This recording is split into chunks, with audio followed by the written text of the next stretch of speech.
Well, hello, welcome back. We're doing another tier list because that seems to be the thing I do best on this channel. Today, we're going to be doing the ranking of every single Judas Priest studio album. So, no live albums, none of that shit. As of right now, I'm recording this the day before Invincible Shield comes out, so it's going to be like a little bit of a cut because I am including that in the ranking, but it's not out yet, and I don't feel like listening to leaks or anything like that, so we're going to do just the main 18 studio albums first, and then I'll record the Invincible Shield portion, and then you'll just see that as a little cut. Might be a little jarring, but whatever. I'm not going to waste your time anymore.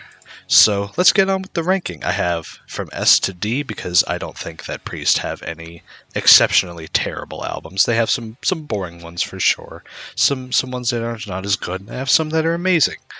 But yeah, let's just get on with it. Rock'n'Rolla, the debut album. Now, I'm just putting in B as a placeholder for right now. Let me take a look at this track list here. It's a decent debut album. Obviously, it's more of a classic rock kind of vibe rather than the more stereotypical heavy metal that we typically expect from Priest nowadays. But some tracks I enjoyed on my listening were Rock'n'Rolla. I liked Cheater, even if Winter Deep Freeze and Winter Retreat and Cheater are all one track on Spotify, which is kind of annoying. But I wish I could have had just Cheater by itself, but it's whatever. Run of the Mill is a decent song. It's alright. That's basically the best way to describe Rock'n'Rolla for me, is that it's alright. And so we're going to put it in D tier. Not because I think it's bad, but just because it's not really one I care to go back to a whole lot. You know, it's just fine. D in this case means I only like maybe a couple of the songs on it, so it's not saying that the album is bad or anything like that. It's just that I would go back to this one lesser than other ones, if that makes any sense. So, coming up next we have Sad Wings of Destiny, which is a pretty important album in the Judas Priest discography, and I think this is probably going to be my hottest take of the video, because I know a lot of people really, really, really love this album, and it's alright. Like it's not bad. The best two songs on the album are the first two, Victim of Changes and The Ripper.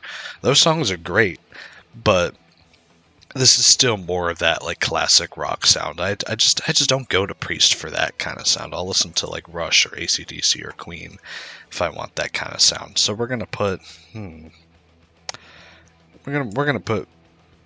Sad Wings of Destiny also in D tier. I really only like the first two tracks. Tyrant is okay. Genocide is fine. There's just this album is weirdly soft for being like, a lot of people say this is like the first like real heavy metal album, which I disagree. I think Black Sabbath's debut was the first metal album ever. They invented metal basically. But yeah, I will not deny its importance, but it's just not an album I really care to listen to a whole lot. And for the songs I do like, I'll just listen to live versions. The 50 Heavy Metal Years Reflections album has a pretty cool cover of not cover, but a live version of Victim of Changes. I'll just listen to that. After that, we've got Sin After Sin. We're getting a little better here. I think this one might deserve to go in C tier if I just peep this track list once again. Oh yeah, Distant Aggressors, the last song on this album. Yeah, that song is really good. Starbreaker is also good. I really like the cover of Diamonds and Rust, originally by Joan Baez, of course. Last Rose of Summer is okay. Let Us Pray, Call for the Priest is a little long. Raw Deal is also a little long. Not that I mind long songs at all. It's just sometimes songs feel more their length than they do other ones. So yeah, again, this is another decent album, but I would probably recommend this one more than the first two, just because Distant Aggressor is awesome, even if I may honestly prefer Slayer's version of the song. Now up next we've got Stained Class. Now we're getting a little better. We're getting a little better. I know a lot of people love this one, but again, kind of hot take. It's a good album, but it doesn't really get me going like the other Priest albums do. Beyond the Realms of Death is awesome, though. It's the best song on the album, in my opinion. And we're going to go with high C tier for Stained Class. Some other songs I like. Exciter, obviously, a lot of people consider that like proto-thrash. I'm kind of whatever on that. The Spooky Tooth cover of Better By You, Better Than Me is pretty good. It's really the only version I care to listen to of that. Saints in Hell is also a decent, like, deep cut. But, yeah, we'll go with C tier for Stained Class. I think that's fair. Now, Killing Machine or Hellbent for Leather, if you are living in the States like me. Well, now the album's pretty much recognized as Killing Machine everywhere, but back when it came out in '78, it had two different names. And I'll be honest, I think Hellbent for Leather is a much better title than Killing Machine, personally, but it's whatever. As far as some songs I really like from this album, Delivering the Goods is awesome. Hellbent for Leather, the title track, yeah, I guess, is really good. Take on the World's decent. Evening Star is alright. Rock Forever. Burning Up is a pretty good deep cut. I like that. Before the Dawn is a nice ballad. I really like the cover of the Green Manalishi. Probably my favorite cover that Judas Priest has done. But I'd have to listen to them all again and see. So we're gonna put Killing Machine up into B tier. Now British Steel on the other hand. British Steel, man, this is when the real shit starts, in my opinion, for Judas Priest. This album is fucking great. Obviously, it has two of the most iconic Priest songs ever made, Breaking the Law and Living After Midnight. And also some other really great songs like Rapid Fire, Grinder, Metal Gods, You Don't Have to Be Old to Be Wise, The Rage. Yeah, this is a good album. This is a good ass album. I will be honest with you. This is really good. We're gonna put this in S tier. We're not going to see many S-tier albums, in my opinion, but, this is one of those ones. Now, unfortunately, I can't really say the same about Point of Entry. The only songs that I would actually realistically listen to on this album are, the main one that I'd put in a playlist is Heading Out to the Highway. That song is great, but it's the first song on the freaking album. Don't Go is okay, I guess. Desert Plains is nice. Hot Rockin' Shore is fine, but the entire side B, I can live without it. It's fine. It's whatever. I think we're gonna put Point of Entry. Yeah, we'll put it in D tier. I think Sad Wings is a little bit better, but yeah, it is all right. Screaming for Vengeance though is pretty good. This isn't. I don't love this album. I think it's got some great songs, like obviously, like of course, The Hellion and Electric Eye. Those two songs go together perfectly. Stuff like You've Got Another Thing Coming. Again, one of Priest's more iconic tracks. Songs like Fever are also decent. Devil's Child is a good album closer.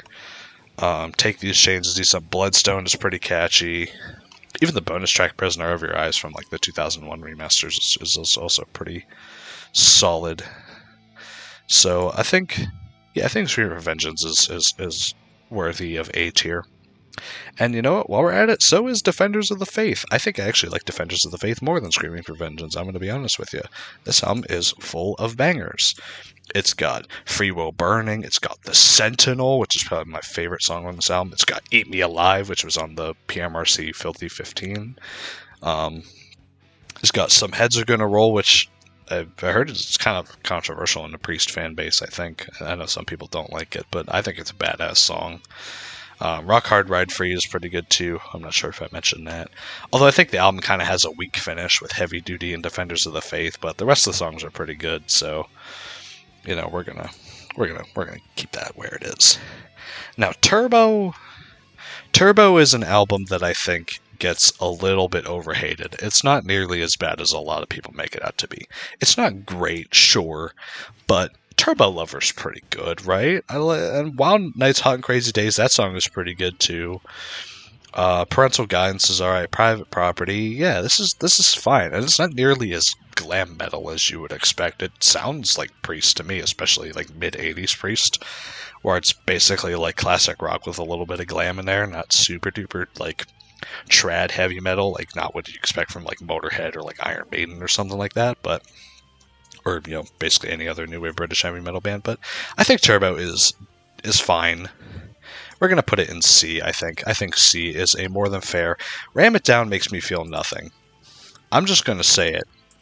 Ram It Down, whenever I listen to this album, I felt literally nothing while listening to it. I guess the title track is okay. Blood Red Skies is alright, but it's a little too long, I think. The Johnny B. Good cover is really weird. Like, I don't know, just a band like Priest covering Johnny B. Good just doesn't click with me.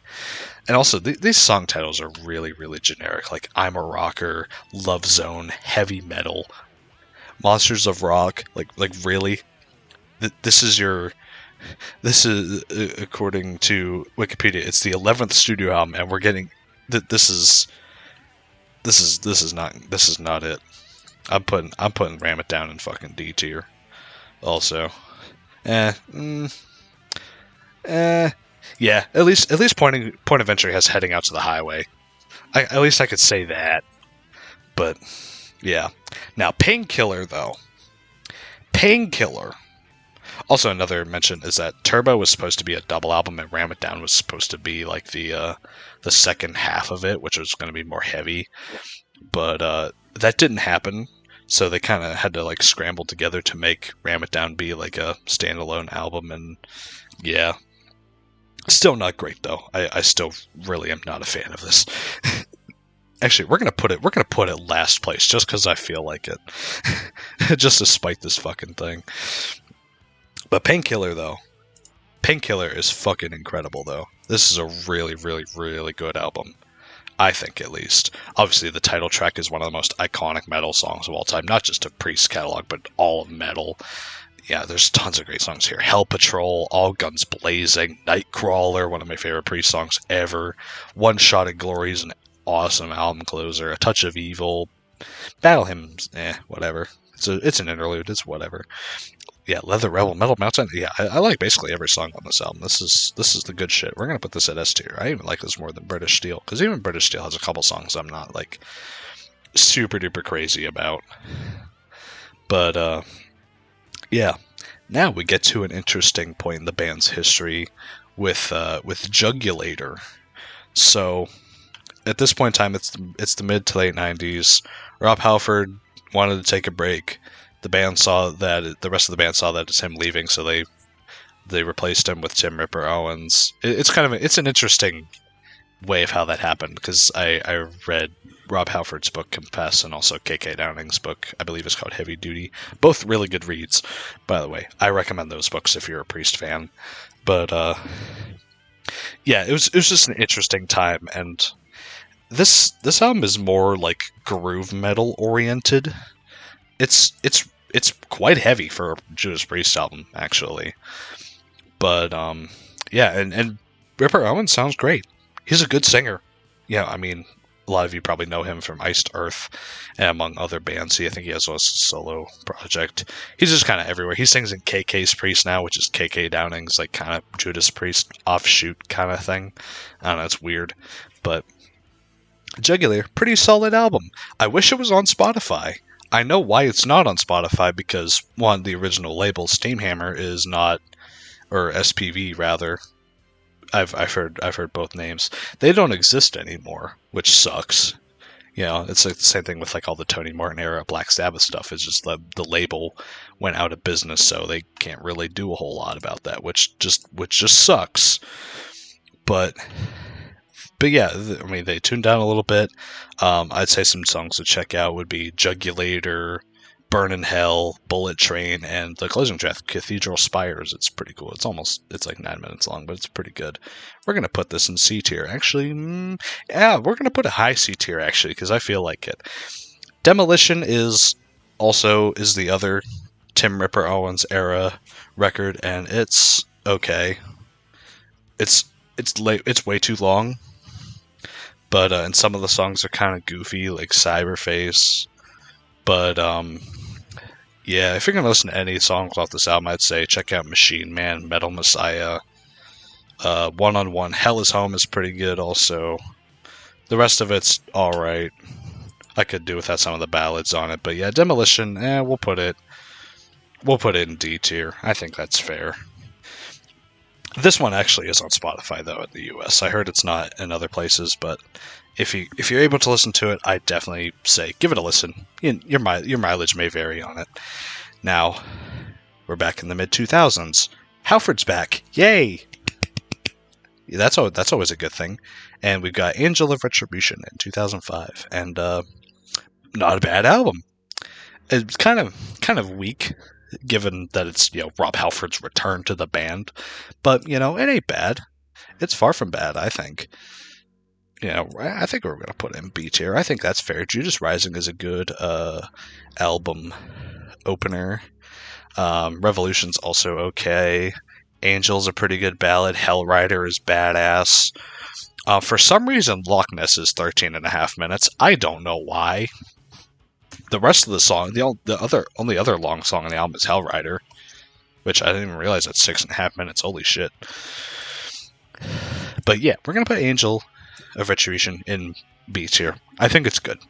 I think it's alright. Now, Nostradamus is the next one. And for some reason, in the late 2000s, Judas Priest thought they were a progressive metal band and decided to write an almost 2-hour-long concept album about Nostradamus, the famous writer, philosopher. I believe he's a philosopher. I don't see nothing about that on Wikipedia, but it's whatever. Nostradamus, you've heard of him. You've heard of him. Yeah, this album is almost 2 hours long. It is exhausting to listen to. There's some good stuff on it. Like, I think Prophecy is a pretty good song. Pestilence and Plague is also alright. Persecution. Nostradamus is a fine title track.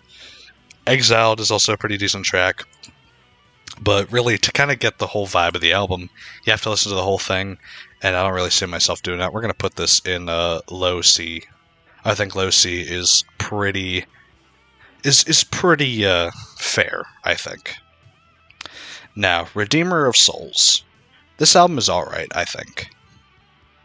I think Redeemer of Souls is also pretty decent.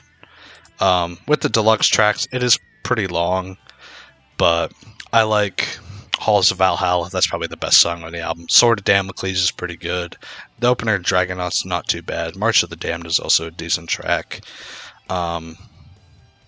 Yeah, it's a modern day Priest album. It's not bad. A little long, but I think it's okay. We're gonna put it in C. I think high C is fair. Now, Firepower. This album is fucking great, in my opinion. Now, granted, this was my first Priest album. I was knowledgeable of Priest when this album released, and I even own it on CD because I got it around the time it came out. So this album has a lot of sentimental value for me, and I think for that we're gonna go with an S. But listening through it today, actually, I think it's still a badass fucking album. There's Firepower, there's Lightning Strike, Never the Heroes, which is one of my favorite Priest songs ever. Necromancer's pretty heavy. Rising from Ruins, Flamethrower, No Surrender, Lone Wolf is heavy as shit also. Yeah, Firepower, man. It's a good ass album. It might be my favorite Priest album besides Painkiller. But yeah. So I will be back soon. I'll listen to the new album and I will be reviewing that now. Alright, so the new Judas Priest album, Invincible Shield, is now out. It's Friday as I'm recording this, so I have all the other albums ranked. I ranked them yesterday, but we're not going to add Invincible Shield to the ranking, and we're also going to change this up because I think I have way too many albums in these lower tiers that don't really deserve to be there. So, I'm kind of torn between A or S for Invincible Shield. I think we're gonna do, fuck it, we're gonna go with S tier. This album rules. Obviously the singles are all great. Panic Attack, The Serpent and the King, Crown of Horns, Trial by Fire, but there's also some other really great songs on the album, like the title track Invincible Shield. There's also As God Is My Witness, which is like borderline thrash metal. Escape from Reality is pretty heavy. Sons of Thunder is a nice not slower, but it's a shorter song. And then Giants in the Sky is a pretty cool album closer. It's a nice tribute to Dio and Lemmy. And then I even like the bonus tracks on this album. Fight of Your Life, Vicious Circle, and The Lodger are all pretty cool. The Lodger almost feels like a spiritual successor to The Ripper from Sad Wings of Destiny, which is pretty neat. And of course, on this album we have Rob Halford absolutely fucking wailing the word memes on Panic Attack, which is just... I love it. I can't even be mad at that. I fucking love it. So I think Invincible Shield is a good S tier. I'd say it's on par with Firepower, but I'm not so sure if I'm confident enough in saying that this is my favorite Priest album yet. Maybe later on in the year I might say that, but yeah. I mean, it doesn't really matter which way these albums are ranked. They're all good for the most part, or at least have good qualities about them. But yeah, let's fix these rankings. A and B are a little bit are a bit lacking. So I think we're gonna throw Killing Machine / Hellbent for Leather up into A tier, and we'll throw Stained Class. We'll do Stained Class and Redeemer of Souls in B tier. Redeemer of Souls is a pretty solid record. I'm feeling good about this ranking so far. Actually, I think this ranking, the way that I have it, is absolutely fine. I see no issues with this. So, going from S, I guess we'll do from worst to best. We'll rank them. So we've got Ram It Down, which an album I don't really care for at all. Rock'n'Rolla, title track is good, but nothing too crazy besides from that. Cheater is also another good one. Point of Entry, I really only like Desert Plains and Heading Out to the Highway.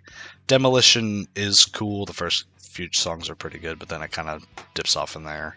Sad Wings of Destiny is good, but I don't know, I just don't really go back to it. Of course, that's some of the band's most iconic songs. Then Nostradamus, Sin After Sin, Turbo, Jugulator, Redeemer of Souls, Stained Class, Angel of Retribution, Killing Machine, Screaming for Vengeance, Defenders of the Faith, British Steel, Painkiller, Invincible Shield, and Firepower. Alright, I'm feeling pretty good about this ranking. This is pretty solid. So, of course, share your opinions in the comments. If you made it this far, thank you so goddamn much for watching this video. And I will see you in the next one, whatever that might be. I'm not too sure yet. Maybe another album ranking, maybe something else. We'll just have to wait and see. Alright, thanks. See ya.